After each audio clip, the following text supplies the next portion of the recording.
Está conmigo Julio Durán Calvo. Él es arquitecto con más de 50 años de experiencia, es aficionado a los motores, aficionado a la pintura y claramente es mucho más que un aficionado a la escritura. Él escribió esta novela divertidísima llamada Monchi o Las singulares correrías de un aprendiz de dealer. ¿Cómo estás, Julio? Muchas gracias por tu tiempo. Gracias a ti, Max. ¿Cómo estás tú? Oye, ya sabemos que eres autor de esta novela divertidísima, pero me gustaría preguntarte antes que otra cosa, ¿de dónde salen todas estas aventuras de estos dos sujetos? Pues son, la verdad, basados en hechos reales. Todo lo que está plasmado en el libro, digo, con algunas exageraciones y algunos cambios obviamente, de nombres y de lugares, pero básicamente el meollo del libro son las aventuras reales que vivimos. Bueno, viví acompañando a veces sí y a veces no al personaje principal de la novela, que es Monchi, un gran amigo mío de aquellas épocas. Y todo lo que, todo lo que son las aventuras en sí, de los tejes y manejes que hicimos o hizo él sobre todo para lograr, bueno, la premisa del libro, no lo hemos dicho, es que por algún azar del destino, Monchi heredó una tonelada de marihuana colocada en algún lugar de la Sierra de Guerrero, y ahí estaba viendo pasar el tiempo como la puerta de Alcalá, y en algún momento que la vida ya dejó de sonreírle, tuvo que abocarse a ver cómo hacía dinero, pues con esa herencia que le cayó ahora sí que literalmente del cielo. Todas las historias alrededor de las aventuras para lograr hacer un negocio con este materialito. Es una novela bien divertida. A grandes rasgos, estos sujetos les ocurren cosas que son el sueño de cualquier junkie de nuestros días. Y además de que la primicia es de dos sujetos que tratan de comercializar una tonelada de marihuana, me parece importante destacar el contexto histórico, ¿no? El México de finales de los 60. A este par Claro, de, a este par de sujetos pues se hacen de esta tonelada de marihuana y me parece relevante destacar que es antes del Tratado de Libre Comercio. Cuentas que la novela es autobiográfica y me llama la atención que tu generación en específico fue importantísima para la historia moderna de México, ¿no? Les tocó Tlatelolco, el sexenio de Díaz Ordaz, una época donde la verdad es que la juventud era perseguida, ¿no? totalmente, casi casi éramos delincuentes, sobre todo los jóvenes o estudiantes de ideas de izquierda, pues eran realmente tomados como delincuentes. Eh, y no se diga del castigo por consumir drogas en ese momento tan prohibidas. Pero sí, fue un momento, un contexto histórico muy pesado. El Festival de Avándaro fue, la verdad, un detonante del odio del gobierno hacia los jóvenes, porque a partir de ese momento se prohibieron en México todas las manifestaciones de rock and roll. Fue el momento en que surgieron los hoyos funk, que se iban a esconder los chavos a sótanos para tener sus tocadas de rock, y que no te fuera a caer la tira, como decíamos en aquel momento, porque adiós. Entonces, sí, era un momento de mucha persecución contra la juventud. Oye, tendrás a la mano el cartelito este que me enseñaste del festival Alarma, perdón, del periódico este En el Alarma? periódico Alarma, sí, Sí, esta súper. es la portada del, del alarmista periódico Alarma. Me encantan los calificativos. El infierno en Avándaro, encueramiento, marihuaniza, degenere sexual, mugre, pelos y muerte. Creo que es un resumen real de cómo era percibida la juventud en aquel entonces, ¿no? Y sobre todo por los periódicos amarillistas, porque no, los demás periódicos no se escapaban de también hacer comentarios muy fuertes contra el festival, pero sobre todo que era el epítome de lo amarillista, del periodismo amarillista, era Casos de Alarma. Creo que se llamaba Casos de Alarma o Alarma. Alarma nada más, después cambió a Casos de Alarma, pero en aquella época este ejemplar es de 29 de septiembre de 1971. En esa época nada más se llamaba Alarma. ¿Cuántos años tenías en ese entonces, Julio? Después hago la cuenta exacta, pero 25, 26 años. Oye, y bueno, ya sabemos que en esta historia hay mucha marihuana. Yo te quiero preguntar una cosa, ¿cómo era consumir marihuana en aquel entonces? ¿Pensaste que en el futuro se iba a normalizar como hoy está más tolerada el consumo de marihuana? ¿Se ocultaban ustedes o eran más bien cínicos? Cuéntame. las dos cosas, el cinismo y el ocultamiento. Obviamente, pues sabías quiénes eran los amigos a los que les gustaba y las ondas en aquella época era pues darse su toque, ir a oír buena música, tener una buena compañía, alguna amiguita por ahí, lo que sea, darse un buen rato, sin hacerle daño a nadie, obviamente, y nada más para pasarla bien. O sea, pues, sentirse a gusto, alivianado, sin estrés. Y por otro lado también el cinismo de que a veces, pues, a ver quién se atreve a prender un toque en la calle o tenía un amigo que era pariente muy cercano de un personajazo de aquellas épocas, entonces él le valía gorro y traía una bolsa del súper llena de fotos y se paseaba por las calles de la zona rosa con su bolsita o iba a Tepoztlán con su bolsita, o sea, a él le valía totalmente, sabía que no le iba a pasar nada, ¿no? Que tenía patente de corso casi casi, pero sí, el cinismo era abierto también. Oye, ¿y en aquel entonces era caro, era difícil conseguir marihuana o realmente no? No, realmente no, no, no. Igual que ahorita, yo creo, ¿eh? O sea, Claro. no, digo, si te pones a buscar, encuentras y no era tan caro. En México, digo, ya exportado a Estados Unidos, que eso era lo que le hacía brillar los ojitos a Monchi, allá sí se multiplicaba por mucho el precio de lo que pagábamos aquí por lo que se vendía allá. Entonces, ese era el gran atractivo del negocio, ¿no? Ver El cómo, negocio. cómo hago miles de dólares. Oye, vaya, si no te incomoda la pregunta, ¿actualmente tú eres consumidor de marihuana? De vez en cuando, sí, todavía me doy mi toquecín para el relax. Esta es mi parte favorita de mi trabajo, platicar con autores como tú. Oye, y cuéntame una cosa, también está claro en la novela que te gustan los motores, que te gustan las carreras. ¿Cómo es para ti ver en lo que se ha transformado las carreteras hoy, ¿no? Ya súper modernas, la México-Acapulco, específicamente hay un apartado en la novela en la que hay una aventura en la México-Acapulco. Estas carreteras hoy, pues aparentemente son inseguras. En aquel entonces era seguro manejarlas en el sentido de la seguridad, de la delincuencia, porque vaya, claramente eran más rurales, ¿no? Pero en el sentido de Claro, la seguridad, ¿cómo era en aquel entonces? totalmente seguras. En aquella época no había nada de asaltos en autopistas y casetas cerradas por la delincuencia o por protestantes, digo protestantes, me refiero a los gente que protestan, protestatarios. Y en realidad la dificultad de las carreteras de aquella época, el peligro era los animales de dos y de cuatro patas, porque los borrachitos se atravesaban las carreteras o la vaca que ya se te plantó enfrente. De hecho, uno de los personajes que aparece en la novela, mi amigo francés, que le encantaba andar por todas partes con su bochito, en una de esas, en un carreterazo, le cayó un burro encima del coche porque iba rápido, le pegó el burro, voló y cayó sobre el techo. Entonces, esos eran los peligros realmente. Oye, y platicábamos hace unos días que en aquel entonces estaban digamos, en apogeo las guerrillas, ¿no? Lucio Cabañas, Lucho Cabañas y ay, ¿cómo se llama? Ya me se me olvidó.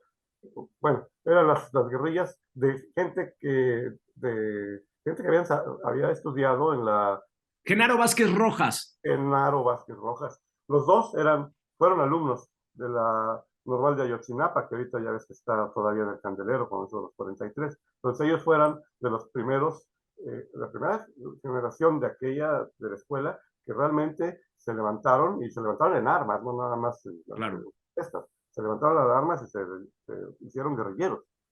Que creo que los dos acabaron mal, pero bueno, sí hubo bastante temor de estas guerrillas, que realmente no atacaban al turismo, por decir algo, a la gente que no tuviera eh, involucramiento con ellos, pero sí, estaban ahí y pululaban en el estado de Guerrero.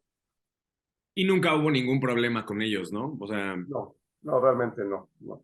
Hubo ahí alguna paranoia de una vez que, como cuento en la novela, que me quedé ahí botado en medio de la selva, pero no, nada, nada realista. Pero sí, mucho miedo. oye, otra cosa que me parece muy lindo y sobre todo muy nostálgico para quienes nos hubiera gustado, bueno, a lo mejor estoy hablando por todos o no sé, pero a quienes nos hubiera gustado vivir en esa época y quienes vivieron en esa época es la existencia de las playas vírgenes, ¿no? Cipolite, Mazunte. ¿Cómo ha sido para ti como arquitecto ver pues en lo que se han transformado estas playas? A ti que te tocó verlas y que la historia se desarrolla en la virginidad por completa de estas playas. Pues mira, ha habido cambios para bien y para mal. Cipolite se echó a perder totalmente. Cipolite, pues no fue descubierto, pero sí fue popularizado por un artículo, un reportaje fotográfico que hizo uno de mis personajes, mi primo, este, y que publicó en su época una cosa que se llamaba Magazine Dominical del Excelsior.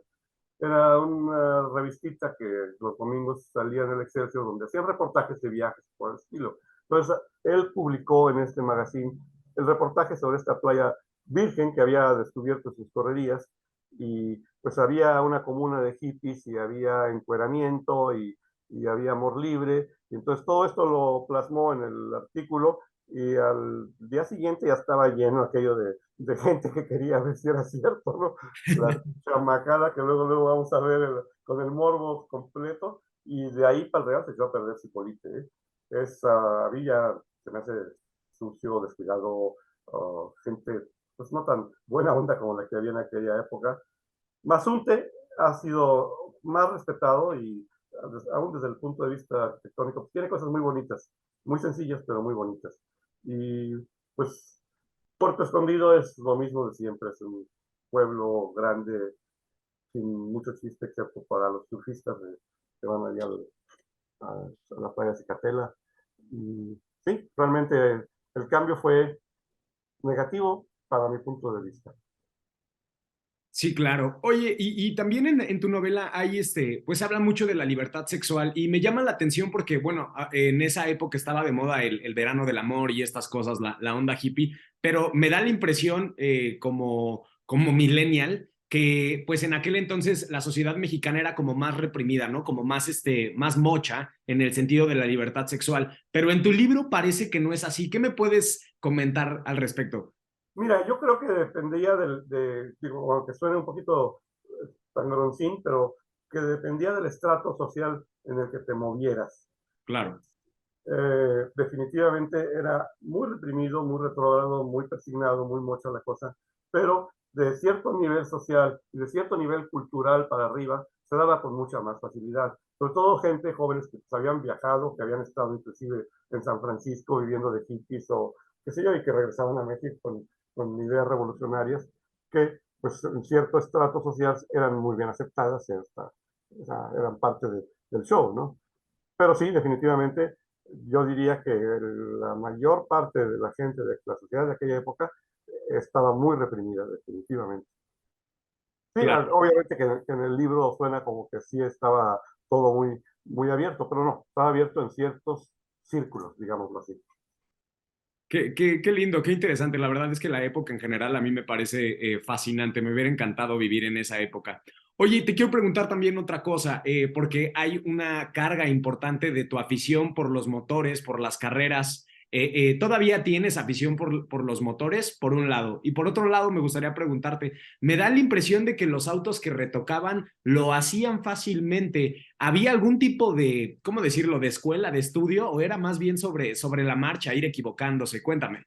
Sí, bueno, en mi caso yo tenía un mecánico muy amigo mío que arreglaba los coches para prepararlos para competencia, ¿no? Digo, eran en principio que eran coches normales que tocábamos, que se les metían modificaciones al motor, suspensión y todo eso. Y pues así nos aventábamos. Claro, ya después fui subiendo de categoría y ya después conseguí un patrocinio para un carro de carreras de verdad, ¿no? Entonces, sí, siempre he sido muy, muy aficionado, hasta la fecha me encantan los coches, es mi afición, mi placer culposo, pero pues me sigue gustando mucho la velocidad y los motores y los coches, definitivamente. Yo Qué, creo que eso no se me va a quitar nunca. qué Es lindo, un sí, sí. gusano, es un gusano que se te mete de chamaquito desde entonces, ¿no? Desde que fabricaba mis cochecitos de tablas hasta ahora. Qué lindo, qué interesante. Oye, me gustaría hablar también sobre el diseño de tu portada, porque el diseño de la portada lo hiciste tú, con una pintura que tú mismo hiciste, ¿no? Y tuviste por ahí Así es. ayuda de un Sí. diseñador, Anders Borgfles, no sé si lo estoy... Bolches, Bolches, ¿Cómo? ¿Bonches? Bolches, sí. Bonches, ok. Como CH, ¿verdad? Se escribe TJ. Él es hijo de holandés y sueca. Los papás son grandes amigos míos y siempre le he echado la mano a Anders. Es muy buen diseñador y yo hice la pinturita y se lo pasé a él para que lo adaptara, para que pudiera ser editado, ¿no? Entonces, él me echó mucho la mano en eso, cosa que le agradezco mucho y pues creo que quedó bastante simpática la portada. Sí, la verdad es que a mí me encanta, quedó muy linda, la pongo aquí a cuadro y la montamos en el video en edición. Oye, y me gustaría preguntarte algo sobre el proceso de edición de tu libro. ¿Qué tan difícil fue escribirlo y luego ya llevarlo a la materia? Porque el texto se te da con mucha naturalidad. Digo, si bien nosotros hicimos una corrección, la verdad es que el libro estaba muy bien hecho desde el principio. ¿Cómo fue el proceso de escritura de tu libro? Bueno, te hago un poquito de historia. Desde chamaco, sin querer, no sé por qué, y no me había dado cuenta antes, tenía cierta facilidad para escribir. De hecho, de estudiante gané varios premios por cosas que escribí. Y pues así fui, de repente escribí algún articulito o alguna idea. Y durante la pandemia, donde tenía todo el tiempo del mundo por el encierro de ese tiempo pues, reciente, ¿no? Entonces, ya la idea de narrar todas estas aventuras, originalmente lo pensaba así como para hacer un guión de película o de serie de televisión, porque realmente vale la pena, porque son muy originales las aventuras, la verdad. Claro, sí. Entonces, pues sí, ahorita es cuando tengo tiempo, eh, no tengo gran cosa que hacer, me siento a escribir. Mi hija, que también es escritora, me echó un poquito la mano poniéndome presión, como puse ahí, me puso la pistola en la cabeza y te sientas a escribir porque no tienes nada más que hacer. Y sí, pues la escritura fluyó fluyó fácilmente y luego pues caí por azares del destino con ustedes, que pues también me echaron muchísimo la mano, y pues ahí está el resultado. Lindísimo, la verdad es que es de los libros que más me ha gustado hacer. Tengo 10 años haciendo libros y he disfrutado mucho editar, ser de los primeros en leer este libro, ¿no? Oye, y bueno, ayer me comentabas que siempre has tenido una inclinación artística. Creo que vale la pena preguntarte, ¿hay algo que estés leyendo en este momento? ¿Algo que te inspire? No sé, algún autor, puede ser música, seguro eres fan de Pink Floyd, ¿no? Definitivamente, toda la época, toda la música de los 60 es lo mío, ¿no? Todavía hasta la fecha. Este, lo pesado, inclusive, a mí me encanta Jimi Hendrix y los por el estilo, ¿no? Este, ¿Cómo se llama la chavita esta? Janis Joplin, Janis Joplin, por ejemplo, por favor, La es Bruja. la bruja mágica. Y pues la pintura también me salió así, de repente. De hecho, también durante la época de la pandemia también hice varias obritas. Sí, digo, para mí tan bonitas, es una cosa más naif, Personal. pero me gusta. Y en cuanto a la lectura, fíjate que me he alejado mucho de ella y le echo la culpa a, a las televisoras que te mandan Netflix y cosas por el estilo, que pues ya te da flojera ponerte a leer si puedes ver el libro en película ya digerido y todo. Sí, sí leo todavía, lo que estoy leyendo ahorita es unos cuentos pequeños de Ruiz Zafón, que me gusta mucho Ruiz Zafón, y Julia Navarro, también me gusta mucho. Es lo último a lo que le he echado ojo. Qué interesante. Oye, Julio, pues bueno, tu libro va a estar de venta en la FIL, en el Palacio de Minería, que va a ser del 23 de febrero al 6 de marzo. Así es. Búsquenos en el stand de Milian Editores, ahí va a estar disponible el libro de Julio. Y también a partir del 8 de marzo podríamos ponerlo a la venta en la página web de milianeditores.com. La invitación está abierta. Te agradezco mucho tu tiempo, Julio. No sé si quieras comentarle algo más a la audiencia, a las personas que van a ver este video. Pues espero que si me hacen el favor de leerlo, se van a divertir, la verdad es que se van a divertir. Es una temática muy original, realmente por eso pienso que puede poderse hacer guión para alguna cosa audiovisual. Y pues agradecerles a ustedes la ayuda, el apoyo y pues verlos por allá, por la FIL, que vayan y compren el libro. Ahí Y si no, vamos a se los estar. mandamos a domicilio, no hay problema. Se los mandamos a domicilio. Claro que sí. A partir del 8 de marzo pueden encontrar en la página web de milianeditores.com. Pues Julio, te mando un abrazo. Con esto cerramos esta entrevista. De verdad, muchas gracias por tu tiempo. No, al contrario, Max, se los agradezco mucho, ¿eh? Y saludos y que tengamos éxito en la FIL. Así será. Abrazo Bye. a todos.